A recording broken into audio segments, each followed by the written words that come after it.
गणायते।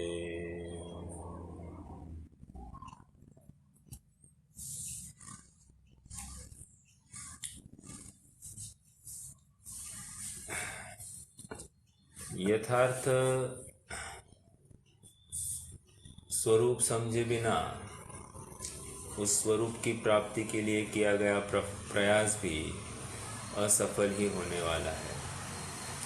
इसलिए श्रावक का आद्य कर्तव्य यही है कि जिस अनुपम अवस्था की प्राप्ति हेतु ये वर्तमान में जो कोई अभ्यास कर रहा है, जिन वचनों के माध्यम से उस अवस्था की किस प्रकार व्यक्तता होती है ये समझ रहा है, तो उसमें हीनादिकता ना करे, जैसा है वैसा समझे। बाहर में बिल्कुल ताक झाक करने की ज़रूरत नहीं है। बाहर हो सकता है कदाचित कुछ कम भी हो, इसका मतलब वस्तु स्वरूप के अनुसार जो कोई बात नहीं है उसको स्वीकृत करना ये अपना कार्य नहीं है। हम तो जैसा जिनवानी में निरूपित किया है उसके अनुसार समझें। ज्ञानी श्रावक के शुद्धि के 11 स्तर हम देख रहे थे और उसमें 10 स्तरों की चर्चा यथा योग्य चलने के पश्चात हमने 11वां शुद्धि का स्तर उद्दिष्ट त्यागी जो जीव है, गृहस्थ है, उद्दिष्ट त्यागी श्रावक नॉट गृहस्थ, उसकी चर्चा हम कर रहे हैं। शब्द ही आ रहा है उद्दिष्ट त्यागी। समझना यह है कि इनके लिए ऑलमोस्ट रूल्स एंड रेगुलेशंस मुनि जैसे यथावत लगेंगे, लेकिन कुछ कुछ में इनको मुनि के रूल्स एंड रेगुलेशंस नहीं लगते हैं, ये श्रावकों की रूल्स एंड रेगुलेशंस लगेंगे। स्वगुणा पूर्व गुणे 136वें श्लोक में कहा है। तो जैसे 11वीं प्रतिमाधारी उद्दिष्ट त्यागी श्रावक ये अष्टमी और चतुर्दशी के दिवस भर ये उपवास करता ही करता है। देखो एक लक्षण है, ये लक्षण लक्षणाभास हमने एक टॉपिक देखा है और उसमें हमको ये लक्षण के रूप में हमको समझने चाहिए। यदि इसमें हमको कुछ कम ज़्यादा देखे तो हम शास्त्र के अनुसार निर्णय करें।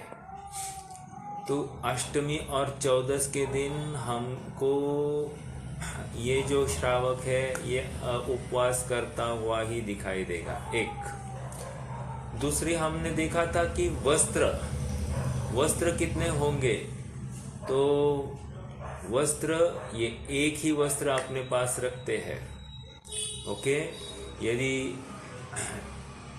शुल्लक होंगे तो शुल्लक जो खंड वस्त्र है उसके साथ साथ और एक वस्त्र रखते हैं, लेकिन खंड वस्त्र कहने की अपेक्षा कोपिन और एक खंड वस्त्र ऐसा रखेंगे। और आयलक के जीव तो मात्र कोपिन ही रखते हैं। सेम स्त्रियों में आरिका माता जी अपने पास में एक साड़ी रखेगी, मतलब जो शरीर पर है वही साड़ी की बात है, अपने पास रखेगी मतलब शरीर पर परिधान की हुई, और इसके अलावा उनके पास एक्स्ट्रा साड़ी नहीं होगी।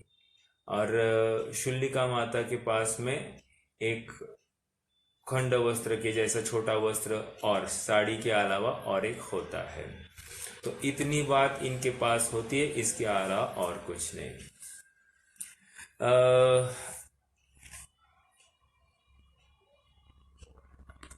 दूसरी बात आहार संबंधी देखी थी। आहार संबंधी हमने ये समझा था कि ये बैठकर ही भोजन करेंगे। इसलिए इनको उपविश्य भोजी कहा जाता है। कहीं भी ऐसे आधार नहीं है, एक आध दो नवीन ग्रंथ अभी लेटेस्ट है उनमें थोड़ी सा निरूपण है, लेकिन जितने भी प्राचीन ग्रंथ है वे कोई भी इस बात की पुष्टि नहीं कर रहे हैं कि यह उद्दिष्ट त्यागी जो श्रावक है ये खड़े खड़े भोजन या स्थिति भोजन करे। महत्वपूर्ण बिंदु है उपविश्य भोजी, ऐसा मूल शब्द आया है। मैं कुछ छंद यहाँ से पढ़ूंगा, आप थोड़ा सा उपयोग देकर सुनना। मैं शास्त्र के आधार भी देता हूँ। पानी पात्रे पुटेन उपविश्य भोजी, ऐसा चारित्र सार में कहा है। पानी पात्र पुटेन उपविश्य भोजी, दो बातें आ गई। पानी पात्र पुटेन मतलब हमने देखा था, पानी पात्र मतलब हाथ है ना, लेकिन हम इस मुद्रा की बात नहीं कर रहे, हम इस मुद्रा में ऐसे खाने वाले की बात कर रहे हैं। ओके, तो ये इस प्रकार उपविश्य भोजी श्रावक की बात आती है। दूसरा, आशाधर जी ने लिखा है स्वयं उपविष्ट अद्यात पानी पात्रेन। स्वयं उपविष्ट, उपविष्ट मतलब बैठकर ही भोजन करने वाले, ठीक है। उन्होंने भी पानी पात्रेण कहा है, तो पानी पात्रेण का अर्थ हम हाथ में इस प्रकार ही लेंगे, ठीक है। कार्तिकेय अनुप्रेक्षा में एक बात आई है, लोचम पीछम धृत्वा भूंगते उपविश्य पानी पुटे। आई बात फिर से, लोचम पिच्छम धृत्वा, घृत्वा मतलब लेकर, भूंगते भोजन करते हैं, उपविश्य, उपविश्य मतलब बैठकर। ओके, हमने 3-4 आधार देखे जहां पर बैठकर ही भोजन होता है। अब प्रश्न ये खड़ा हो रहा है कि स्थिति भोजन करे तो क्या तकलीफ है। एक मूल गुण पल जाएगा, उसमें क्या है, परंतु ये योग्य नहीं है। क्यों, थोड़ा सा समझते हैं।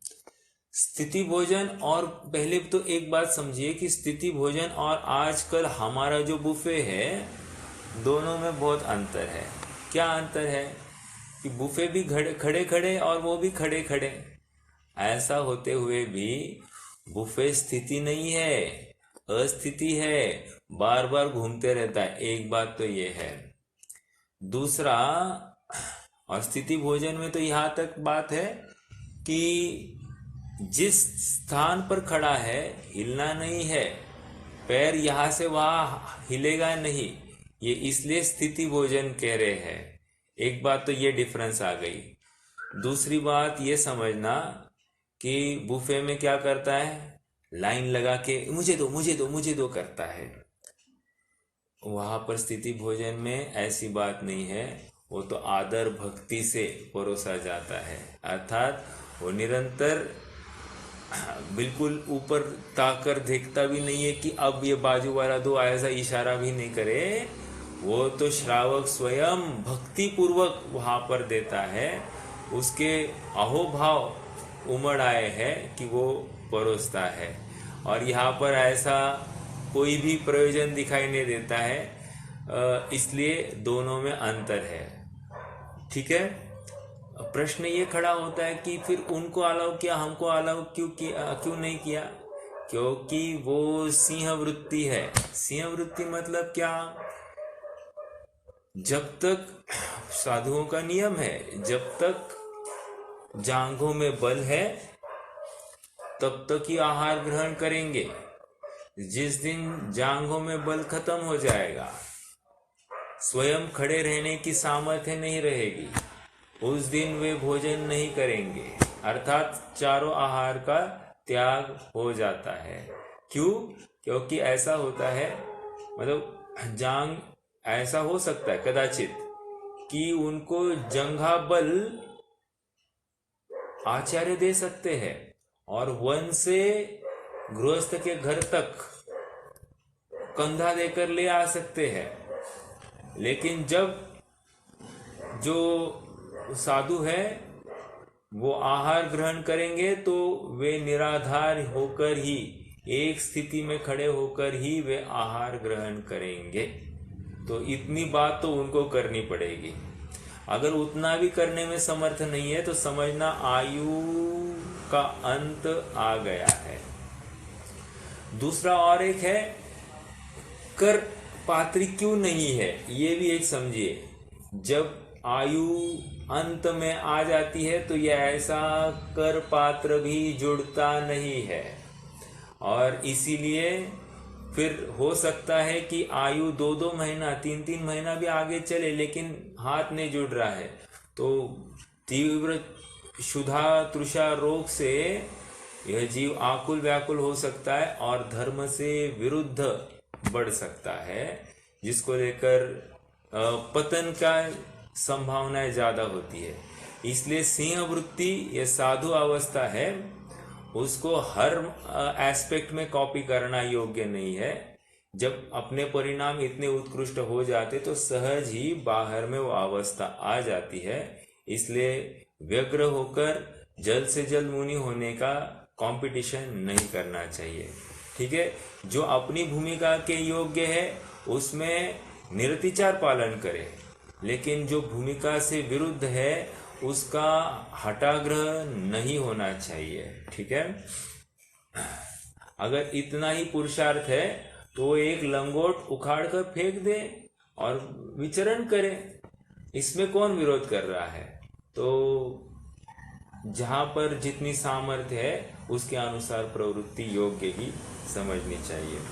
तो इसलिए और एक बात देखिए, हमने उपविश्य भोजी होते हैं।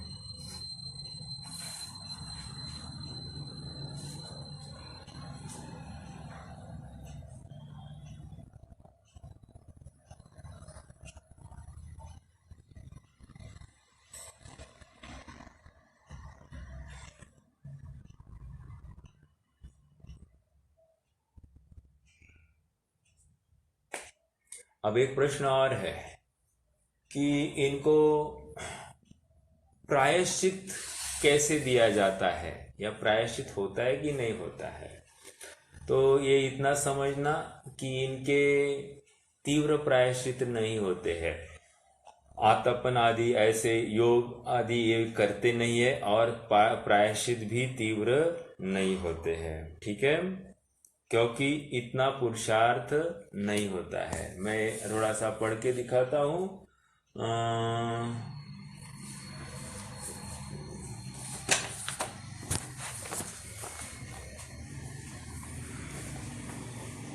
देखिए,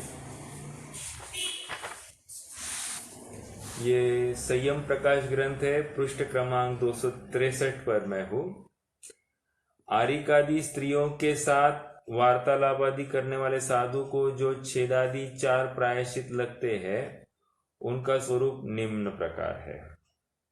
ये एक्चुअली कौन से प्रायश्चित साधु को लगते ये कह रहे हैं, लेकिन समझने की बात इतनी है कि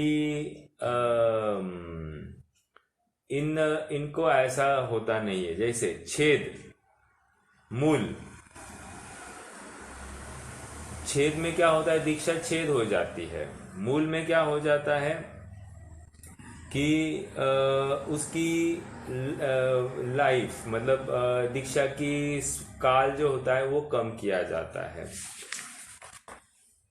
परिहार में परिहार कहो या पर संगो स्थापन मतलब 7 संगों में घुमाया जाता है, ये आदि आदि बातें इनकी नहीं होती है। ठीक है, तो ये प्रायश्चित भी ज्यादा कठोर इनके नहीं पाए जाएंगे।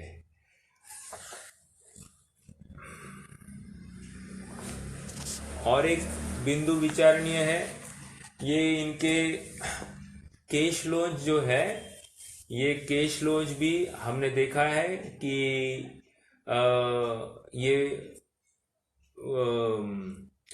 शोर करते हैं। केशलोज श्रावक की भूमिका में नहीं होता है।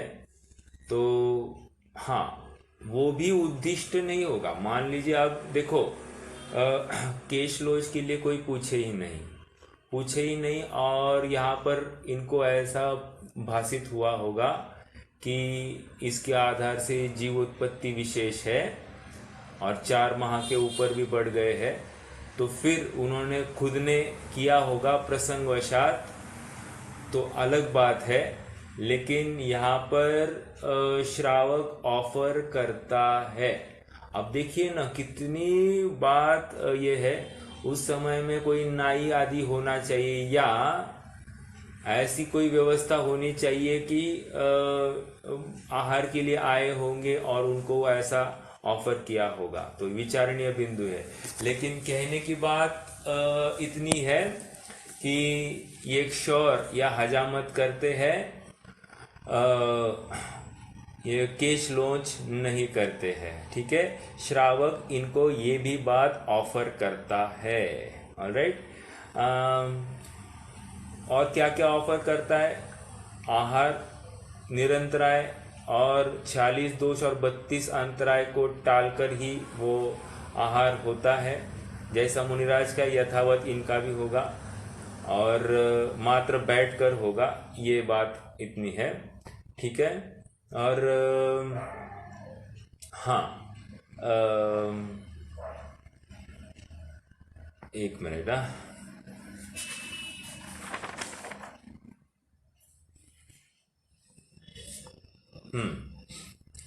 तो बैठकर ही होगा, राइट। चलिए आगे बढ़ते हैं।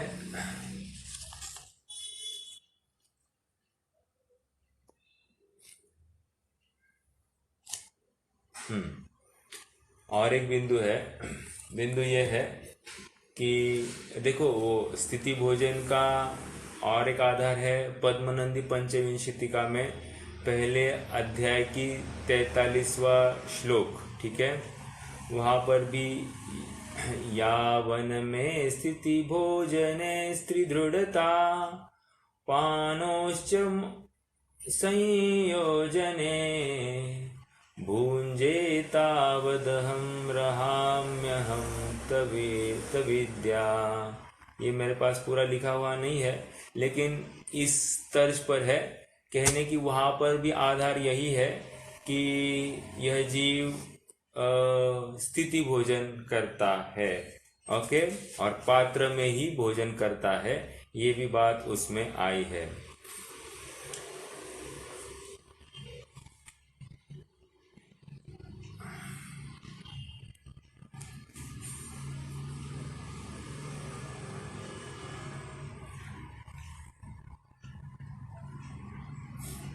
देखो, बुद्धजन जी ने एक तत्वार्थ बोध नामक एक ग्रंथ लिखा, उसमें उन्होंने लिखा है ऐलिक महापुनि के श्लोच निज करते ले पात्र आहार बैठी श्रावक घर ते। आई बात, श्रावक के घर पर बैठकर वे आहार करते हैं। लेकिन यहाँ पर एक बात आ रही, कैश लोच करते हैं, ये बात आ गई। तो थोड़ा सा कालांतर में ऐसा परिवर्तन होता हुआ हमको दिखाई दे रहा है कि कैश लोच करते हुए दिखाई दे रहे हैं। लेकिन शुल्लक के लिए तो वो भी बताई नहीं गई है। देखिए, एक पहले तो शुल्लक यही शब्द था, ये ऐलक शब्द कालांतर में हो गया है। तो समझने की बात इतनी ही है कि शुल्लक जी के विशेष पुरुषार्थ समझना होगा, और ऐलक जी के विशेष पुरुषार्थ और शुल्लक का उनसे थोड़ा सा कम पुरुषार्थ समझना चाहिए।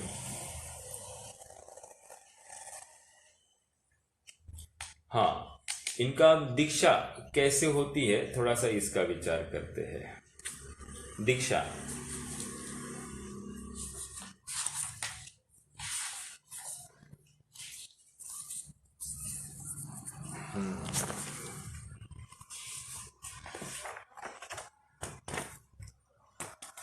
वैसे अनेक अनेक मंत्र उच्चारण होता है। मैं इतने उच्चारण की बात नहीं करूँगा, लेकिन दीक्षा दिन पर कर्तव्य इतना होता है कि ये थोड़ा सा नहाकर दीक्षा के दिन उपवास धारण करते हैं और शिष्य कुछ मंत्रों को जपता है। ओके, फिर उसके बाद में एक प्रथम केशोत्पाटन मंत्र दिया जाता है। ओम ह्रीम श्रीम क्लीम एम अर्हम असि आउसा स्वाहा, ऐसा मंत्र दिया जाता है और फिर वहाँ पर केशोत्पाटन किया जाता है। उसके बाद में गुरु भक्ति मंत्र होता है, सिर धोने का मंत्र होता है,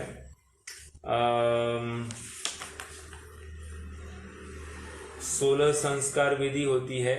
जिन स्थापन मंत्र नामकरण किया जाता है उनका अलग नाम दिया जाता है, जो सांसारिक नाम होता है वो नाम बदल दिया जाता है। तो गुरु परंपरा या जो संघ की परंपरा के अनुसार उस जीव को नवीन नाम मिलता है। फिर पीछी दान मिलता है, पीछी मिलती है। और ओम नमो अरहंताणम भो अंतेवासिन षट जीवनी काय रक्षणाय मार्दवादी गुणोपेतमिदम पिच्छिकोपकरणम गृहाण गृहाण। तो ऐसा ये कहकर पीछी दान उनको राइट हैंड में दिया जाता है। ओके, फिर कमंडलु दान भी वैसे ही होता है। शास्त्र दान की एक विधि होती है, कमंडलु दान की विधि। ओम नमो अरहंताणम रत्नत्रय पवित्रीकृति तमांगाय बाह्याभ्यंतर मल विशुद्धाय नमः भो अंतेवासिन इदम शौचोपकरणम गृहाण गृहाण।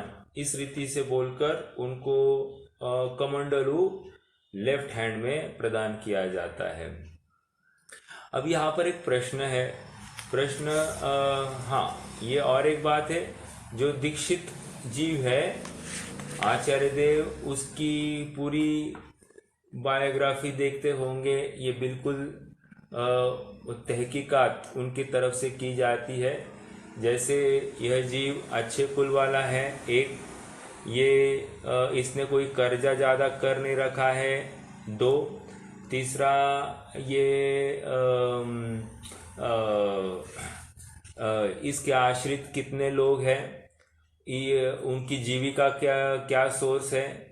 यदि वे खाने पीने के लिए उनके पास कोई व्यवस्था नहीं, ना कोई समाज वाला कर रहा है, तो फिर उस केस में विचार करेंगे। और बाकी ये गृह कलह से तो डर कर भागकर तो नहीं आया है, या फिर खाने की व्यवस्था यहाँ पर हो जाएगी इस बुद्धि से तो नहीं आया है। आदि आदि अनेक पहलुओं को चिंतन में लेंगे, विचार करेंगे और उसके बाद में ही इसको दीक्षा देंगे। इसका वैराग्य का स्तर भी समझेंगे, या ये भावावेग में ये दीक्षा लेने के लिए प्रवृत्ति कर रहा है। दीक्षा मतलब उद्दिष्ट त्यागी होना है, तो उसके लिए भी तो उस आचार्य के पास जाना। तो ये सब बातें आचार्य देखेंगे और उसके बाद में ही उसको अनुमति या अपने संग में रखेंगे। क्या ये मिलनसार है, क्या ये समाज में इसको स्वीकृति थी, आदि आदि सब बातें। नहीं तो ये आएगा और हमारे संग में छेद कर सकता है, कलह का कारण बन सकता है। ऐसा कुछ भी अवसर ना दिखे तो फिर वे उनको यथा योग्य जिस भूमिका में उनको स्थित होना है उनको अनुमति देंगे। और एक बात है, दीक्षा में त्याज्य दिवस भी बताया है, जैसे चंद्र ग्रहण, सूर्य ग्रहण, इंद्रधनुष, उल्टा ग्रह, आकाश का मेघों से घिरा रहना, कुमास, अधिक मास, शंकित दिवस, क्षय तिथि, अशुभ नक्षत्र आदि सामान्यतया दीक्षा में त्याज्य बताए हैं। ठीक है, अब देखो इसमें आप दीक्षा में ग्राह्य नक्षत्र और अग्राह्य नक्षत्र, मतलब ऐसे कोई नक्षत्र होते हैं कि उस दिन दीक्षा दी जानी चाहिए और ऐसे कुछ नक्षत्र होंगे तो उस दिन दीक्षा नहीं दी जाएगी। जैसे मैं बताऊं,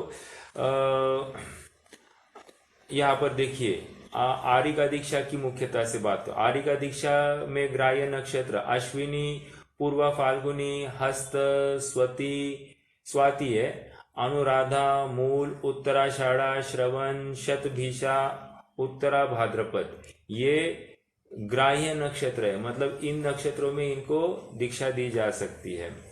त्याज्य नक्षत्र भरणी नक्षत्र आरिकाओं के लिए, भरणी, कृतिका, पुष्य, श्लेषा, आद्रा, पुनर्वसु, ये पुष्य मालूम होगा, गुरु पुष्य अपन करते ना, वो पुष्य नक्षत्र को लेकर होता है। ठीक है, लोग कहते हैं कि गुरु पुष्य के दिन सोना खरीदना चाहिए, तो ये वो पुष्य नक्षत्र की बात होती है। चलिए, वैसे शुल्लक दीक्षा में ग्राह्य नक्षत्र पूर्वा, भाद्रपद, मूल, धनिष्ठा, विशाखा, श्रवण। ठीक है, देखो ये भी आई। अब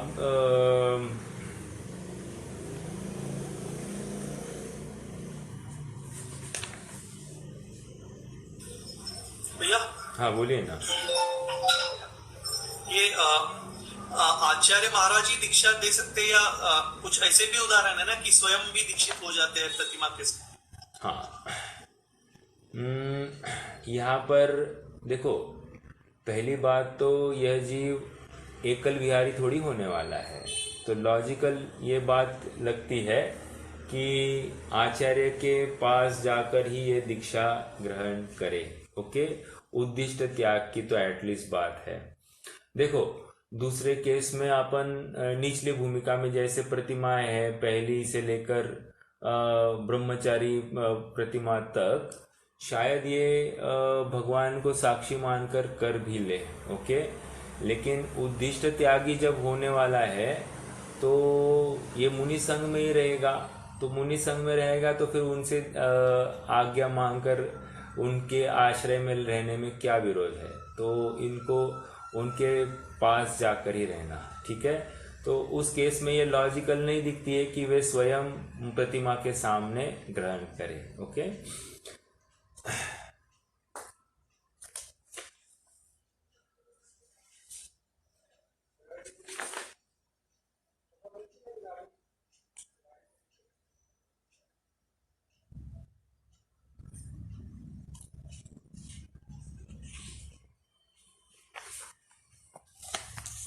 ओके। चलिए, अब 263, 264 हो गया, 365 हो गया, 3 1 2 3 3 4। ओके,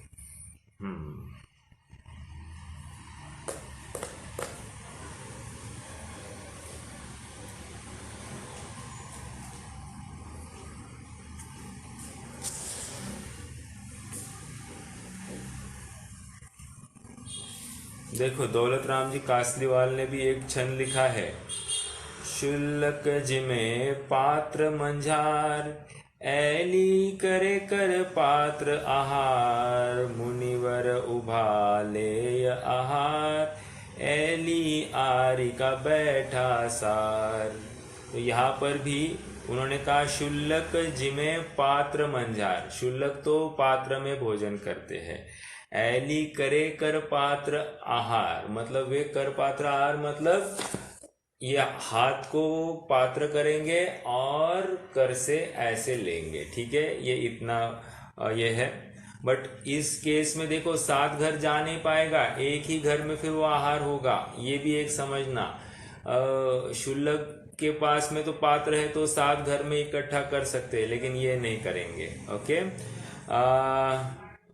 मुनिवर उभा ले आहार, ऐली आरिका बैठा सार, ऐलग आरिका आदि ये बैठकर ही भोजन करते हैं, ये ऐसी बात है।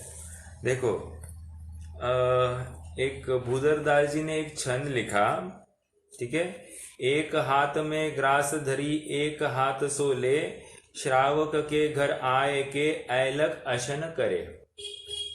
ओके, और अगला छंद देखो, उन्होंने यही लिखा, यह 11 प्रतिमा कथन लिखा सिद्धांत निहार, और प्रश्न बाकी रहे अब तिन्ही का अधिकार।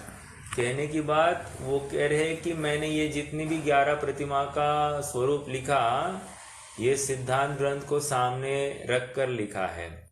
अब प्रश्न ये है कि वो कौन सा सिद्धांत ग्रंथ था, अपने को पता नहीं है, लेकिन होगा कुछ तो समझना, क्योंकि उन्होंने भी एक हाथ में ग्रास धरी एक हाथ सो ले, ऐसा स्पष्ट उन्होंने भी कहा है। ठीक है, तो चलिए, ये कुछ बातें थी।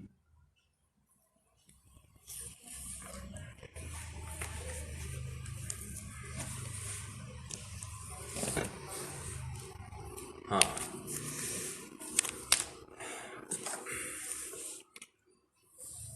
हाँ, अशुद्धि के समय में आरिका माता जी का कैसे ये आहार की व्यवस्था होती, ये भी एक समझने की बिंदु है। देखिए, पहली बात तो यह है कि उत्कृष्ट कार्य तो यह है कि वे उस 3 दिन वे आहार ही नहीं ग्रहण करें, वे उपवास धारण करें। एक, यदि वो संभव नहीं है तो 1 दिन का गैप रखकर वे आहार ग्रहण करें, ये दूसरी बात है। और तीसरा वो भी नहीं है तो फिर डेली जाने की बात है। ओके, ये 3 ऑप्शंस वहां पर है, शक्ति की हीनादिकता को लेकर या आयु की हीनादिकता आदि सब आयु की बात तो क्या करें, लेकिन शक्ति की हीनादिकता समझनी चाहिए। एक बात ये है। दूसरी बात ये इनके साथ में दूसरी भी आरिका माता चलेगी। ओके, और वे श्रावक को या श्राविका को इशारा करेगी कि वे मासिक धर्म से युक्त है, तो फिर श्राविका उनको अपना वस्त्र देंगे। ये वहाँ पर पहले वस्त्र उतार कर अब नहाएंगे, अंदर जाकर नहाएंगे, और उसके बाद में मतलब नहा वहाँ व्यवस्था थोड़ी बहुत हो जाएगी, मतलब पानी जो कुछ अपना कमंडलों का पानी होगा जिस हिसाब से, और उसके बाद में श्राविका का अपना वस्त्र परिधान करके फिर वे आहारचर्या के लिए बैठेंगे। इतनी बात है कि वे चौके में नहीं बिठाया जाएगा, उनको चौके से बाहर बिठाया जाता है। ये और एक बात समझनी चाहिए। ठीक है, तो इतनी ही बात है, बाकी ये दूसरी कोई विशेषता इनकी नहीं है। और एक बात कह रही है कि जो रक्तस्राव होता है इनका, तो उस केस में क्या किया जाता है?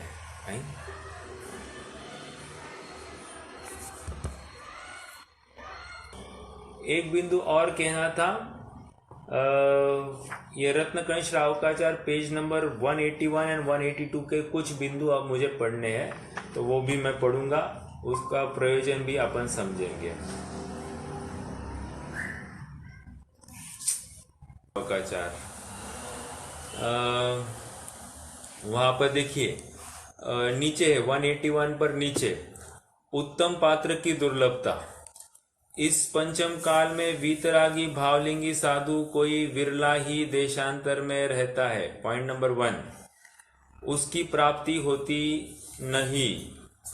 पात्र का मिल जाना तो चतुर्थ काल में ही बड़े भाग्य से होता था, परंतु उस समय इस क्षेत्र में पात्र बहुत थे। नहीं, सदासुख दास जी की टीका है भैया, सदासुख दास जी की टीका 181 पेज पर सदासुख दास जी की टीका है।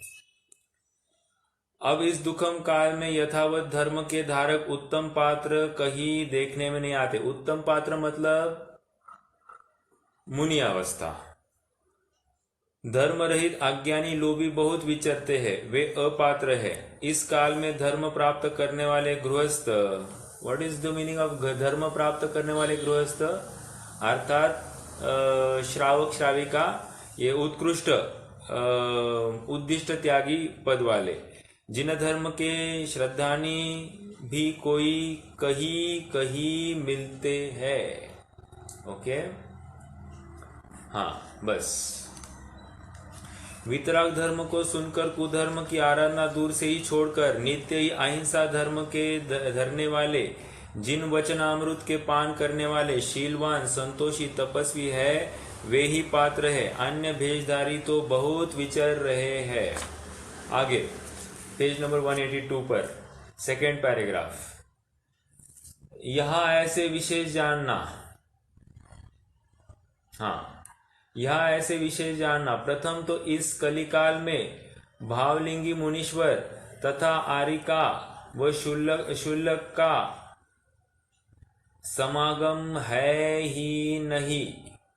बोल्ड में लिखा है, यदि कदाचित चिंतामणि रत्न के समान किसी महाभाग्यवान पुरुष को उन्हें दान देने का अवसर मिले, तो अभी दान कैसे देना, क्या क्या देना, तो आधा सेर अन्न का भोजन मात्र उनके लिए देना चाहिए। यदि शुल्लक या आर्जिका के वस्त्र कभी जीर्ण हो जाए तो आर्जिका तो एक सफेद वस्त्र ही ग्रहण करके पुराना वस्त्र वही छोड़ जाए। Underline this. तथा शुल्लक एक लंगोट, एक सफेद ओछा वस्त्र जिससे संपूर्ण शरीर नहीं ढक सके, ऐसे थोड़े मोल का लेकर पुराना वस्त्र वहां ही छोड़ जाए। अन्य तिल तुष मात्र भी ग्रहण नहीं करते। मतलब ये भी उद्दिष्ट नहीं होता है, क्योंकि ये जो गृहस्थ है, गृहस्थ ने अपने लिए लाए होंगे और वे ही आरिका या श्रावक को देंगे।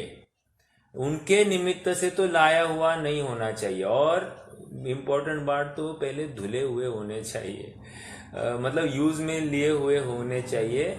ऐसे ही इसका मतलब और एक समझने की बात है कि पहले ऐसे घर घर में इस भूमिका में जीव होते होंगे, ये हमको समझना चाहिए। या फिर लंगोट आदि पहनना ये एकदम कॉमन बात होती होगी, ये भी हमको यहाँ से अर्थ निकलता है। और स्त्रियां भी सफेद वस्त्र अपने पास रखते ही होंगे, अर्थात वे भी अष्टमी चौदस के दिन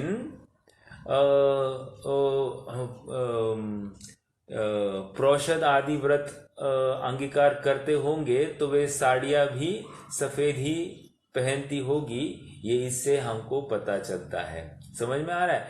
तो भूमिका आज देखो एक बहुत बड़ी गैप तैयार हो गई है, और वो गैप इतनी बड़ी गैप है कि जब तक ये मीडिएटर नहीं हो तो अगली भूमिका का प्रश्न चिन्ह खड़ा ही होगा।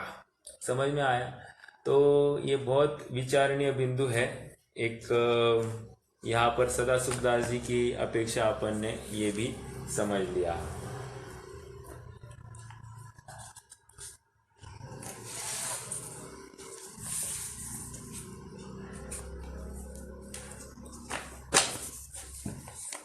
अब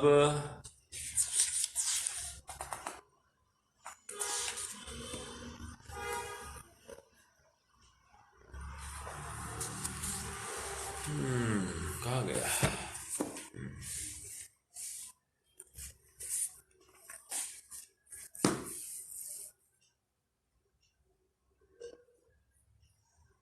ठीक है, अब ऑलमोस्ट सारा विषय कवर हो गया है। आपको कुछ प्रश्न इस संबंधी होंगे तो आप रख सकते हैं, नहीं तो हाँ, और एक बात है, ऐनक आदि ये भी परिग्रह में माने गए हैं, तो इसलिए ऐनक भी नहीं रखेंगे, वो परिग्रह ही माना गया है। ठीक है, कोई तर्क दे कि इनके संयम में, ईर्य समिति में ये कार्यकारी है, लेकिन ये योग्य तर्क नहीं है, क्योंकि यहाँ तक आता है जिनवानी में, अगर दृष्टि खराब हो जाए तो वे इमीडिएटली क्या कहते हैं, समाधि धारण कर लेते हैं, यहाँ तक बात आती है। तो इसलिए ऐनक आदि रखने का निषेध है। और विचार कीजिए ना, सामायिक आदि करेंगे तो ऐनक पहन कर करेंगे या ऐनक निकाल कर करेंगे। दूसरी बात यह है कि मान लीजिए ऐनक निकाल कर रखेंगे तो कहाँ रखेंगे, उसको कोई प्राणी आदि, अभी वन में रहने वाले हैं तो प्राणी आदि उठाकर ले जाए तो आकुलता होगी कि नहीं होगी। फिर वो यदि गुम हो जाए, कुछ भी हो जाए, तो फिर नवीन कहाँ से लाएंगे, कौन ला कर देगा, कोई ना कोई पैसा तो लगेगा कि नहीं लगेगा। इसमें श्रावक अपना चश्मा उनको कैसे दे सकता है तो ये उद्दिष्ट त्याग नहीं हुआ, इसलिए यहाँ पर ऐनक का निषेध ही समझना चाहिए। ठीक है। हमने बाकी तो सब मुनि अवस्था अपेक्षा अपन ने चर्चा की है। ये पीछे आदि परिवर्तन का कोई प्रयोजन नहीं है, एक बात। और दूसरा, ये सब इनके निजी कार्य है, इसलिए इनमें गृहस्थों का या श्रावकों का आना संभव नहीं है, क्योंकि इसको लेकर बहुत आरंभ आदि होते हैं और ये आरंभ से बचना चाहते हैं, तो ये सब बातें इनकी नहीं होगी। अब ये अत्यंत मंद कषाई है, ये बिल्कुल अपने, अब इतनी कषाय, मतलब वो अप्रत्याख्यानावन कषाय के भी पैर अब कब्र में है। कब्र में है कहकर मैं ये कहना चाहता हूँ कि इतनी मंद हो गई है कि उसमें दम ही नहीं है, और अब अल्प ही काल में ये तो मुनि अवस्था को धारण करने वाला है। तो समझने की बात इतनी ही है कि ये इतने पुरुषार्थी जीव है, हम इनके पुरुषार्थ को कम नहीं आंकेंगे, लेकिन भूमिका के अनुसार जो जो योग्य है वो ही परिधान करना चाहिए। और पहले भी बताया था मैंने, आज फिर से एक बार बताता हूँ कि 12 कोट में समोशरण में ये उद्दिष्ट त्याग प्रतिमा वाला जीव ये श्रावकों के कोट में बैठते हैं, मुनियों के कोट में इनको बैठने की इजाजत ही नहीं, नो एंट्री है, वहां पर वो प्रवेश ही नहीं कर सकते हैं। ठीक है। तो ये और एक बात इससे निश्चित होती है कि ये गृहस्थ ही है, और उनको गृहस्थ के योग्य भी जो जो योग क्रियाएं है, जैसे अष्टमी चतुर्दशी आदि, प्रोषद उपवास आदि, ये सब उनको करने चाहिए। ठीक है। हाँ, वो कपड़ों चेंज का भी और एक बिंदु ये है, ये जोड़ना है मुझे, कि यदि वे एक्स्ट्रा कपड़े रखते हैं तो उनको चेंज करने का भी विकल्प निरंतर बना रहेगा। और फिर एक रखा है तो ऐसा भी हो सकता है कि और कोई श्रावक बहुमान से उनको और एक दे दे तो ये मना नहीं कर पाएंगे, और इस न्याय से उनका परिग्रह का तो ढेर हो जाएगा, और जिस हेतु से घर का त्यागी हो गए थे वो प्रयोजन साध्य नहीं होगा। ठीक है। तो ये और एक बात हमको समझनी चाहिए, क्योंकि उनको धोना सुखाना आदि आदि सब बातें हैं, ये सब विकल्प के कारक है, क्योंकि कपड़ा सूखा है कि नहीं सूखा है, कोई उठा कर ले गया नहीं ले गया, आदि आदि सब बातें, और उतने देर के लिए सामयिक अपने शुद्धोपयोग से चूक जाएंगे, तो ये सब बातों का ख्याल ये जीव निश्चित रखते हैं, क्योंकि ये इन्होंने जो उद्यम किया है वो आत्म साधना के लिए किया है। ये बहिरंग कार्य होते हुए इनमें अत्यंत खेद वर्तता है, और इनको ऐसा हो रहा है कि कब मैं अपने स्वरूप में स्थिर हो जाऊं, तो ये बाह्य क्रियाओं के लिए कोई अवसर दिखाई नहीं देता, क्योंकि सब समय खाते हैं, उपयोग खाते हैं, और इनको एक एक पल महत्वपूर्ण है, वे उसको गवाएंगे ऐसा दिखाई नहीं देता है। ठीक है। क्योंकि ये अपने धुन का धुनिया है ये जीव, और इसको ऐसी धुन लगी है अपने स्वरूप वैभव की, इसको बाहर के विषय इसको आकर्षित करने में समर्थ नहीं है। हाँ जी, तो ये अपनी चर्चा 11वीं प्रतिमा की हो गई है। यदि आपके पूरे इस प्रकरण में कोई भी प्रश्न है तो पूछ सकते हैं, नहीं तो अपन थोड़ा सा और विषय को आगे देखते हैं।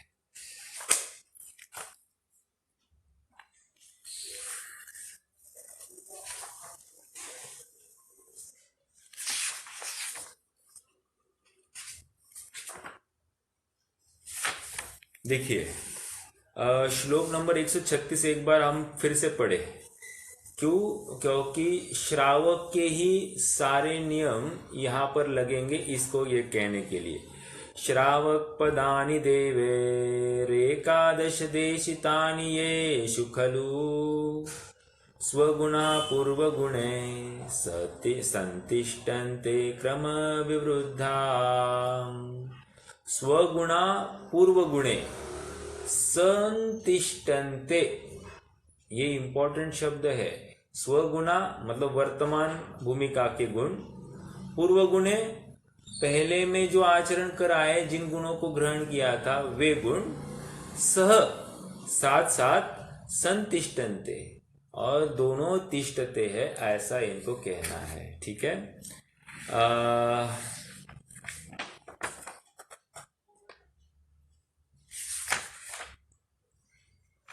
एक बार ये अपन 147वां श्लोक भी पढ़ ले। 147 11वीं उद्दिष्ट त्याग पद।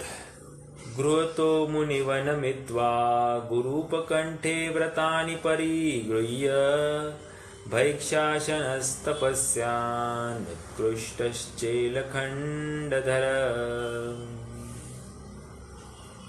इसका भावार्थ पढ़ेंगे। जो समस्त गृह कुटुंब से विरक्त होकर वन में जाकर मुनियों के निकट दीक्षा लेकर एक कोपिन, लंगोटी मात्र या कोपिन तथा खंड वस्त्र जिससे पूरा शरीर नहीं ढकता, सिर ढके तो पैर नहीं ढके, पैर ढके तो मस्तक नहीं ढके, केवल कुछ डांस, मच्छर, शीत, आतप, वर्षा, पवन के परिश्रम में सहारा रहे तथा भिक्षा भोजन अयाचिक वृत्ति पूर्वक मौन सहित ग्रहण करता है।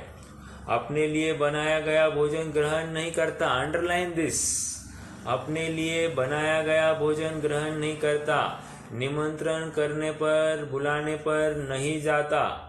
निमंत्रण भी नहीं। देखो 10वीं इसमें निमंत्रण आया, भाव हुआ तो जाता था। यहाँ पर निमंत्रण पर नहीं जाएगा। अपने लिए कुछ भी आरंभ किया जान ले तो भोजन का त्याग कर देता है।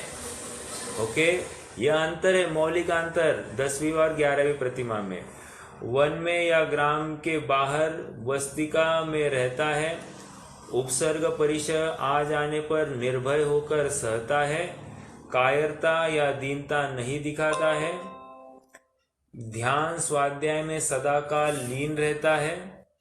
गृहस्थ के घर बिना बुलाए जाता है। गृहस्थ ने स्वयं के लिए जो भोजन बनाया हो उसमें से भक्ति पूर्वक दिया हुआ ग्रहण करता है। अंडरलाइन द वर्ड भक्ति पूर्वक। अपन ने चर्चा की, वो बुफे खाने में भक्ति नहीं है। देखो, जैसे फिर से वो याद आ रही बात, पहले पंगत में बिठाते थे और पंगत में बिठाकर आग्रह पूर्वक परोसते थे और खिलाते थे। लेकिन आज वो पूरी स्थितियां बदल गई है। ओके, तो भक्ति पूर्वक अब खिलाने की बात ही नहीं है। वो हम तो नागपुर साइड में तो इसको गिद्ध भोजन कहते। गिद्ध भोजन मतलब जैसे गिद्ध झपट पड़ता है वैसे ये भी झपट पड़ता है। और मुझे अच्छे से याद है, जब मैं कभी शादी में जाता था तो वहां पर कोई पानी पूरी का स्टॉल हो या भेल का स्टॉल हो, मुझे तो ऐसी भीड़ रहती थी। और ये मतलब भिखारी की तरह वहां पर मांगा मांगी होती थी। तो समझने की बात इतनी है कि इसमें भक्ति नहीं है। राइट।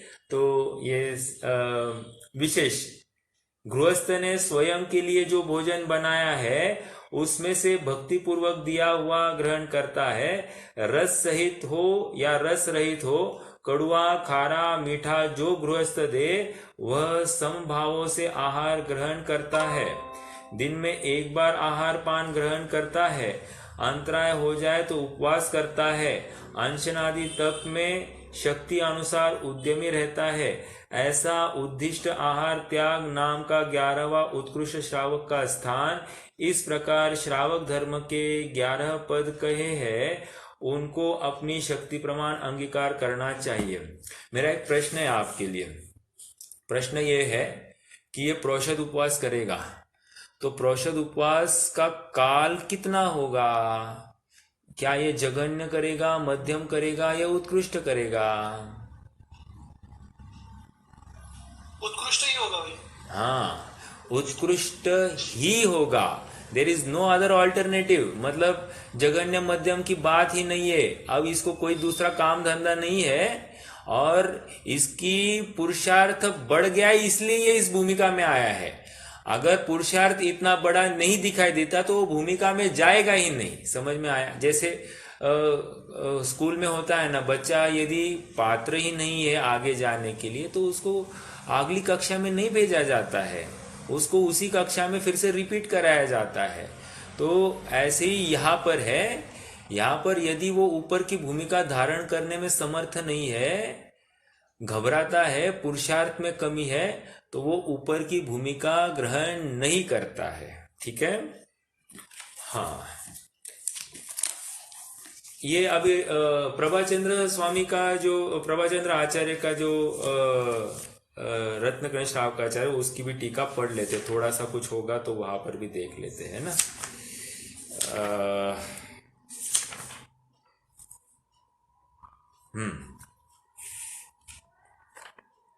मेरे इसमें पेज 305 है। इस प्रतिमाधारी का भैक्षासन कहा गया है, उसी से सिद्ध है कि यह उद्दिष्ट आहार का त्यागी होता है। हाँ, किसी खास व्यक्ति के उद्देश्य से जो आहार बनाया जाता है वह उद्दिष्ट आहार कहलाता है। इस प्रतिमाधारी के आयलक और शुल्लक की अपेक्षा दो भेद प्रचलित है।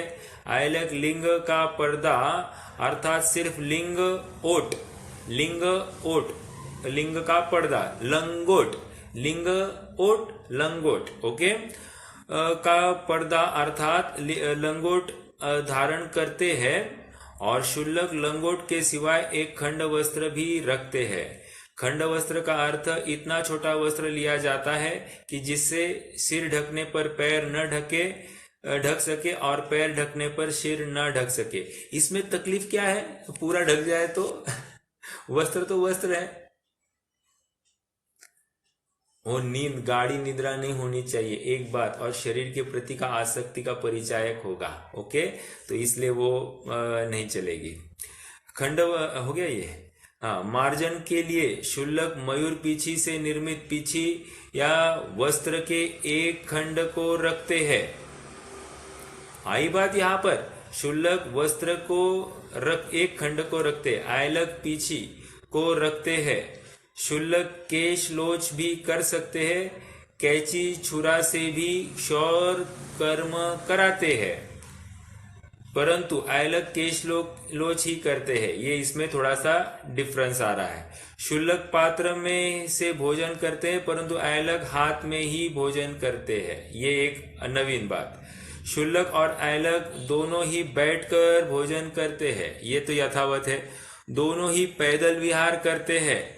रेल मोटर आदि में यात्रा करना इस पद में वर्जित है। पहली से लेकर 6वीं प्रतिमा तक के श्रावक को जघन्य श्रावक, 7वीं से 9वीं प्रतिमा तक के श्रावक को मध्यम श्रावक और 10वीं तथा 11वीं प्रतिमा के धारक को उत्तम श्रावक कहा जाता है। 11वीं प्रतिमा के धारक श्रावक को आर्य कहते हैं और स्त्री को आरिका कहते हैं। आरिका सफेद रंग की 16 हाथ की एक साड़ी रखती है। स्त्री पर्याय में धारण किए जाने वाले व्रत का यह सर्वश्रेष्ठ रूप है, इसलिए इसे उपचार से महाव्रत का धारक माना जाता है। ओके, आरिका को महाव्रती कहा, शुल्लक को नहीं कहा, तो ये अपेक्षा है, इसलिए आरिका को महाव्रती कहने की वजह से शुल्लक उनको नमस्कार या विनय करेगा, ऐसी बात नहीं, हम चर्चा कराए हैं। आयलक, शुल्लक, आरिका और शुल्लिका दूसरे दिन शुद्धि के समय बदलने के लिए दूसरा लंगोट चद्दर साड़ी भी रखती है। This is question mark. साथ के ब्रह्मचारी या ब्रह्मचारिणी स्त्रियां उसकी व्यवस्था रखती है, ये भी क्वेश्चन मार्क। ब्रह्मचारी स्त्रियां उनके आत्म कल्याण के लिए वहां गए हैं, इनकी व्यवस्था के लिए नहीं। वे उनके कमंडलों में पानी भरे या आदि आदि ये जो कुछ करना चाहते ऐसा नहीं है। वन में रहने वाले ये विचार करना, और वन में पानी कहाँ से लाएंगे? पानी कोई कहे झरने का पानी लाएंगे, तो झरने का पानी मात्र और मात्र शुद्धि के लिए यूज होता है, नहाने के लिए वो पानी निषिद्ध माना गया है। तो ये और एक विशेष बात समझने योग्य है। पिछले दिन के वस्त्रों को धोकर यही सुखाती है। हारिका के केशलोच तथा भोजन की विधि आयलक के समान है, और शुल्लक के केशलोच तथा आहार की व्यवस्था शुल्लक के समान है। ठीक है, तो इतनी बात है। अब 2-3 छंद है, अपन इसकी चर्चा कल करेंगे। आज के लिए रुक जाते हैं। ओम नमः।